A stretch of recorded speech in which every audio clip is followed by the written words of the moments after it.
Bonjour à toutes et tous et bienvenue sur la chaîne Commentaires et Dissertations. Dans cette vidéo, nous allons nous appuyer sur la proposition de corriger du bac 2024 afin d'analyser la grille d'évaluation des correcteurs du bac de français pour le commentaire. Nous te donnerons tous nos conseils d'enseignants de français.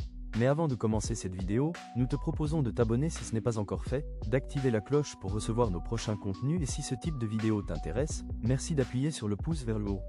Si tu penses que cette vidéo peut aider d'autres personnes, n'hésite pas à la partager. Allez, sans perdre davantage de temps, c'est parti. Tout d'abord, si tu veux profiter de ces derniers jours avant l'épreuve écrite pour te plonger dans un sujet de bac, tu trouveras le lien en description qui te mènera au sujet 2024. En ce qui nous concerne dans cette vidéo, nous voulons nous focaliser sur les critères évalués et les points que l'on peut prétendre à obtenir. Donc en premier lieu, ce qui est évalué, c'est ta capacité à comprendre, à analyser et à interpréter un texte.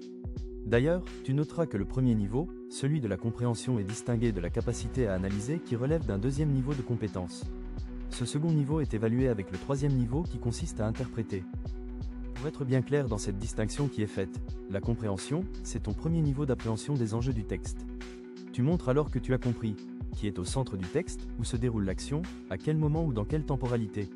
Or, comme tu peux le constater, la grille d'évaluation des examinateurs met en évidence 4 niveaux de compréhension.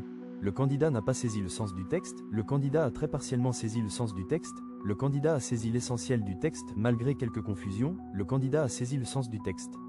Et chacun de ces 4 paliers traduit une maîtrise différente du sens du texte. Donc, le premier palier sera lourdement sanctionné, c'est ce que l'on classe dans les hors-sujets, le deuxième palier sera plus moyen, le troisième palier sera très satisfaisant et le dernier palier sera évalué comme démontrant une excellente maîtrise du sens de ce texte. Avant de nous plonger dans la grille d'évaluation, nous voulons juste rappeler en quoi consiste l'analyse. Celle-ci suppose de s'appuyer sur des procédés d'écriture de l'auteur tels que des figures de style, la forme du texte ou autres procédés, tandis que l'interprétation est le fait de leur donner un sens. Là encore, on observe 4 paliers.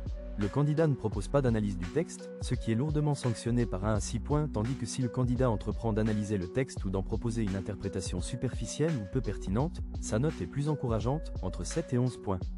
Puis, si le candidat analyse le texte et en propose une interprétation souvent pertinente, il obtiendra entre 12 et 17 points. Enfin, si le candidat construit un discours interprétatif de qualité, il obtiendra de 18 à 20 points. Le quatrième point évalué par le correcteur est la capacité à construire une réflexion en prenant appui sur le texte et à la rendre intelligible. En d'autres mots, c'est ta capacité à argumenter pour développer ton interprétation du texte qui est évaluée. Le premier palier très lourdement sanctionné concerne un propos qui n'est pas organisé.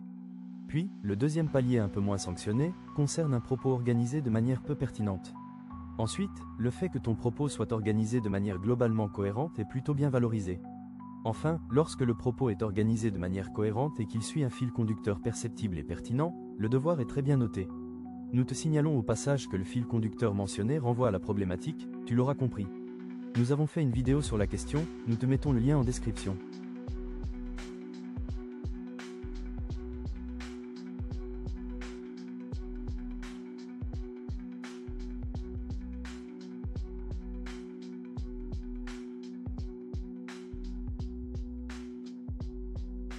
Le quatrième point évalué par le correcteur est la capacité à construire une réflexion en prenant appui sur le texte et à la rendre intelligible.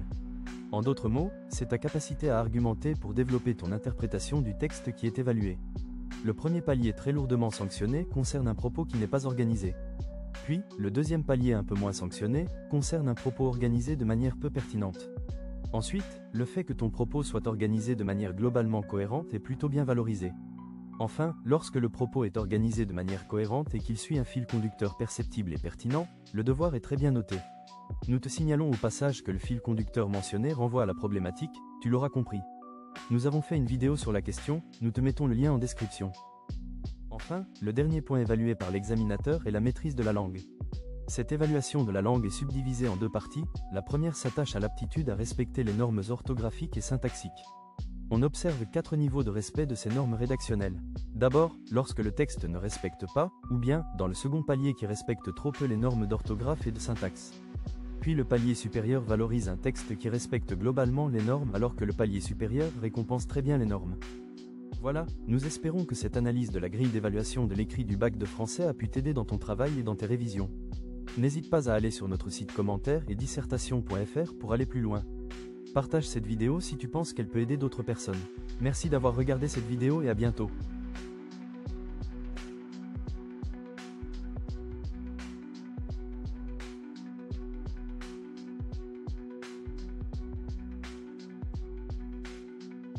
Voilà, nous espérons que cette analyse de la grille d'évaluation de l'écrit du bac de français a pu t'aider dans ton travail et dans tes révisions.